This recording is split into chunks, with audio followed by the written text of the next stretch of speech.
Hello guys, SKB ഇൻസൈറ്റ്സിന്റെ പുതിയ വീഡിയോയിലേക്ക് എല്ലാവർക്കും സ്വാഗതം. ടർബോ മമ്മൂക്കയെ നായകനാക്കിയിട്ട് വൈശാഖ് സ്വന്തം ടർബോ മൂവി കണ്ടിട്ട് 2-3 ദിവസം നമ്മുടെ ഫസ്റ്റ് ഷോ തന്നെ കണ്ടിരുന്നു. ഞാൻ വർക്കിന്റെ കാര്യങ്ങളൊക്കെ ആയിട്ട് കൊച്ചിയിലായിരുന്നു. കുറേ തിരക്ക് കാര്യങ്ങളൊക്കെ വന്നു അതിൻ്റെ ഇടയിൽ. അപ്പോൾ എനിക്ക് റിവ്യൂ ചെയ്യാനുള്ള സമയം കിട്ടിയില്ല. എന്തായാലും മൂവി 2 തവണ കണ്ടിട്ടുണ്ട്. ആക്ച്വലി ആദ്യമേ പറയാം, 2 തവണ കണ്ടു. ഇനി സിനിമയിലേക്ക് വരികയാണെങ്കിൽ എനിക്ക് വളരെയധികം ഇഷ്ടപ്പെട്ടു എന്ന് തന്നെ പറയണം. നല്ല രീതിയിൽ എൻഗേജിങ് ആയിട്ട് 2.5 മണിക്കൂർ സൂപ്പർവായിട്ട് തന്നെ പോയി. സിനിമയിൽ ഞാൻ എന്താണോ നമ്മൾ സിനിമയെ സമീപിക്കുമ്പോൾ, ഈ ടർബോ എന്നുള്ള മൂവി സമീപിക്കുമ്പോൾ ഒരിക്കലും ഒരു ഭയങ്കര ത്രില്ലർ പരിപാടി കാര്യങ്ങളോ അല്ലെങ്കിൽ ഭയങ്കര ഒരു സ്റ്റോറിയോ, ഇതൊരു മാസ് മസാല സിനിമയാണ്. അത് ഉൾക്കൊണ്ട് തന്നെയാണ് ഞാൻ സിനിമ കാണാൻ പോയത്.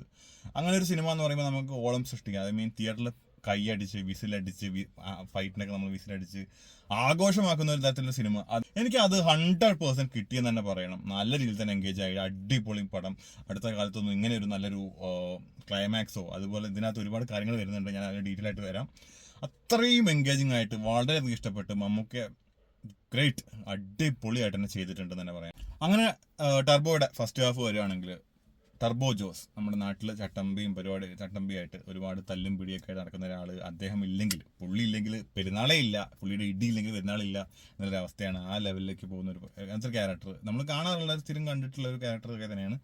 പക്ഷേ നല്ല രീതിയിൽ തന്നെ ഒരുപാട് കോമഡി കാര്യങ്ങളൊക്കെ വർക്കൗട്ടായിട്ട് വന്നിട്ടുള്ള ഇതായിരുന്നു. പിന്നെ ബിന്ദു പണിക്കർ, അഞ്ജന, പിന്നെ അതേപോലെ ശബരീഷ്, ഇങ്ങനെ ഒരുപാട് ക്യാരക്ടേഴ്സ് വന്നു പോകുന്ന ഒരു സംഭവം. എല്ലാവരും ക്യാരക്ടറെല്ലാം നല്ല രീതിയിൽ തന്നെ പ്ലോട്ട് ചെയ്ത് വെച്ചിട്ടുണ്ട്.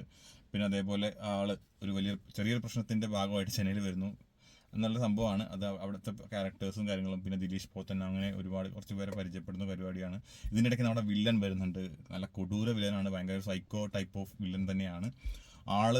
വരുന്നു, ആളുടെ ബാക്ക്ഗ്രൗണ്ട് കാര്യങ്ങൾ കാണിക്കുന്നു. ചില്ലറ വില്ലൻ എന്നല്ല, ഭയങ്കരമായിട്ട് നമ്മുടെ ഒരു പവർഫുൾ സംഭവം തന്നെയാണ് കൊണ്ടുവന്നിരിക്കുന്നത്. രാജ് ഷെട്ടിക്ക് പറ്റിയ അടിപൊളി റോൾ തന്നെയാണ് അവർ കൊടുത്തിരിക്കുന്നത്, നല്ലതാണ്. അങ്ങനെ ഒരു ഫസ്റ്റ് ഹാഫ് ഒരു ചെറിയൊരു പ്രശ്നത്തോടു കൂടി ഇൻ്റർവെലായി.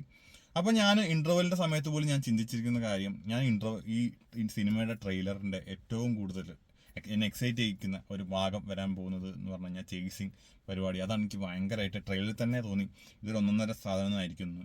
അത് സെക്കൻഡ് ഹാഫിലാണ് വന്നിരിക്കുന്നത്. സെക്കൻഡ് ഹാഫിൽ വീണ്ടും ആ ഒരു ഇൻ്റർവെൽ എവിടെ അവസാനിച്ചു അതിൻ്റെ കണ്ടിന്യൂഷനായിട്ട് വന്നു. പിന്നെ അതിനകത്ത് അവർ കൂടുതൽ പ്രശ്നങ്ങളിലോട്ട് അകപ്പെട്ട് പോകുന്നു. പിന്നെ അങ്ങോട്ട് നമ്മുടെ ഒരു ലാസ്റ്റ് 45 മിനിറ്റ്സ് എന്ന് പറഞ്ഞു കഴിഞ്ഞാൽ സിനിമ ഇങ്ങനെ നിൽക്കുന്ന സിനിമ ഈ ഒരു ലെവലിലേക്ക് എത്തി. ഭയങ്കര ലെവലിലേക്ക് വലിയൊരു സംഭവത്തിലോട്ട് തന്നെ എത്തി എന്നുള്ളതാണ്. ആ ചേസിങ്ങും പരിപാടിയും BGM, എൻ്റെ പൊന്നും, മറ്റേ നമ്മുടെ Christopher Xavier, hats off man, കിഡിലൻ BGM തന്നെയായിരുന്നു. നല്ല രീതിയിൽ തന്നെ അത് വർക്കൗട്ടായി. ഭയങ്കര രീതിയിൽ ചില സ്ഥലത്തൊക്കെ എങ്ങനെയൊക്കെയോ എനിക്ക് ചെറിയൊരു അതൃപ്തി തോന്നിയെങ്കിലും പല സ്ഥലങ്ങളിലും ഗംഭീരമായി തന്നെ പറയണം. പിന്നെ എടുത്ത് പറയേണ്ട വിഷ്ണു ശർമ്മയുടെ DOP അടിപൊളിയായിരുന്നു. പ്രത്യേകിച്ച് നമുക്കത് മനസ്സിലാവുന്നത് സെക്കൻഡ് ഹാഫിൽ ആ ചേസിങ് തന്നെയാണെന്ന് തന്നെ പറയാം. പിന്നെ അങ്ങനെയാണ് പോകുന്നത്. ആ ചേസിങ് ഒക്കെ ശരിക്കും പറഞ്ഞാൽ മമ്മൂക്കയുടെ ആ ഒരു ഡ്രൈവിംഗ് സ്കില്ല് അത് ഒരു പരിധിവരെ അദ്ദേഹം തന്നെ ചെയ്തെന്ന് തന്നെ നമുക്ക് അതിനകത്ത് മനസ്സിലാവും. നല്ല രീതിയിൽ തന്നെ ചെയ്തിട്ടുണ്ട്. പിന്നെ അത് കഴിഞ്ഞൊരു സംഭവം, ഒരു പോലീസ് സ്റ്റേഷനിലെ ഫൈറ്റ് വരുന്നുണ്ട്. പിന്നെ ക്ലൈമാക്സിലെ ഫൈറ്റ്, ഈ 2 ഫൈറ്റും എനിക്ക് ഫസ്റ്റ് ഹാഫിലെ ഫൈറ്റ്സിനേക്കാളൊക്കെ ഒരു പടി മുകളിൽ തന്നെയാണെന്ന് പറയണം. അടിപൊളിയായിട്ടുണ്ട്. മമ്മൂക്ക എനിക്ക് തോന്നുന്നു ഇതുവരെ ചെയ്ത ഫൈറ്റുകളിൽ ഏറ്റവും മികച്ച ഫൈറ്റ് കാണണമെങ്കിൽ സെക്കൻഡ് ഹാഫിൽ ആ ഒരു ഫൈറ്റ്സ് തന്നെയാണെന്ന് പറയുന്നത്. നല്ല രീതിയിൽ തന്നെ അദ്ദേഹം ചെയ്തു വെച്ചിട്ടുണ്ടെന്നാണ്.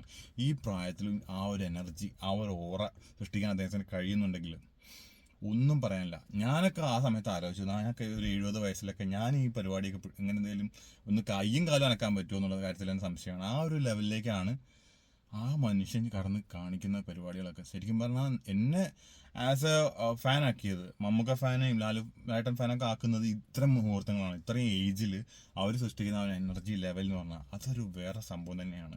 പിന്നെ അങ്ങനെയാണ് സിനിമ. ഞാൻ കൂടുതൽ സിനിമയുടെ കാര്യങ്ങളോ ഒന്നും പറയുന്നില്ല. പിന്നെ ക്ലൈമാക്സിൽ നമ്മളൊരു പ്രതീക്ഷിക്കാത്ത സംഭവം വന്നു പോകുന്നുണ്ട്. ഇത്രയൊക്കെയാണ് സിനിമയെ പറ്റി കൂടുതൽ.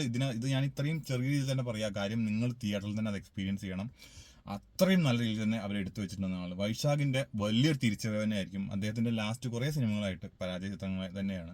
അതിൽ നിന്നെല്ലാം വലിയ രീതിയിൽ തന്നെ അദ്ദേഹം കൊണ്ടുവച്ചിട്ടുണ്ട്. മേക്കിംഗ് ഒക്കെ സൂപ്പർബാണ്.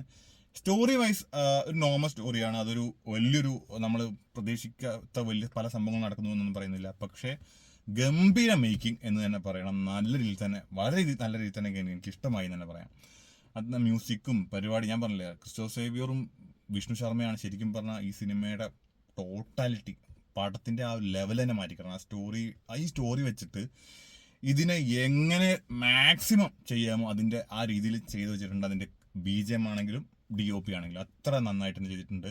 നല്ല രീതിയിൽ തന്നെ എൻഗേജ് ചെയ്യാം. നമുക്ക് ഫാമിലി ഓഡിയൻസ് ആയിട്ട് തിയേറ്ററിൽ പോയിട്ട് വിസിലടിച്ച് കൈയടിച്ച് ആഘോഷമാക്കണമെങ്കിൽ ധൈര്യമായി ടിക്കറ്റ് എടുത്തോളൂ. 100% ഗ്യാരണ്ടി തന്നെ ഞാൻ പറയാം. നല്ല രീതിയിൽ തന്നെ എൻഗേജ് ചെയ്യുന്നുണ്ട്. പിന്നെ ഇതിൻ്റെ ഇടയിൽ നെഗറ്റീവ് റിവ്യൂ, ഡീഗ്രേഡിങ് പരിപാടി കുറേ അതൊക്കെ ഞാൻ പറയട്ടെ, ഈ മമ്മൂക്കയുടെ ലാലേട്ടൻ്റെ പടങ്ങൾ വരുമ്പോൾ സ്വാഭാവികമായിട്ട് ഇങ്ങനത്തെ സാധനങ്ങൾ വരുന്നുണ്ട്. ഞാൻ അത് ശരിക്കും പറഞ്ഞാൽ ഇന്നലെയൊക്കെ കുറേ ഗ്രൂപ്പുകളും കാര്യങ്ങളൊക്കെ നോട്ട് ചെയ്തിട്ടുണ്ട്. എന്തിനാ ഈ അനാവശ്യമായ പരിപാടികളൊക്കെ ഞാൻ മനസ്സിലാക്കില്ല. നല്ലൊരു സിനിമ തന്നെയാണ്, അതിനെ വെറുതെ ആവശ്യമില്ലാത്ത കുത്തിത്തിരിപ്പും പരിപാടിയൊക്കെ കാണിച്ച് പോയിട്ട് നിങ്ങൾക്ക് എന്ത് കിട്ടാനാണ്. പക്ഷെ ഞാനൊരു കാര്യം പറയാം, നിങ്ങളിനി എന്തൊക്കെ കാണിച്ചു കഴിഞ്ഞാൽ സിനിമ വേറെ ലെവലാക്കി കഴിഞ്ഞിട്ടുണ്ട്. നല്ല രീതിയിൽ തന്നെ കളക്ഷൻ നേരിട്ടുണ്ട്. വേൾഡ് വൈഡ് കളക്ഷൻ എന്തായാലും ഒരു 4 ഡേയ്സിനുള്ളിൽ എന്തായാലും 50 ഇപ്പോൾ 3 ഡേയ്സ് കൊണ്ട് 40 crore കവർ ചെയ്ത് കഴിഞ്ഞു.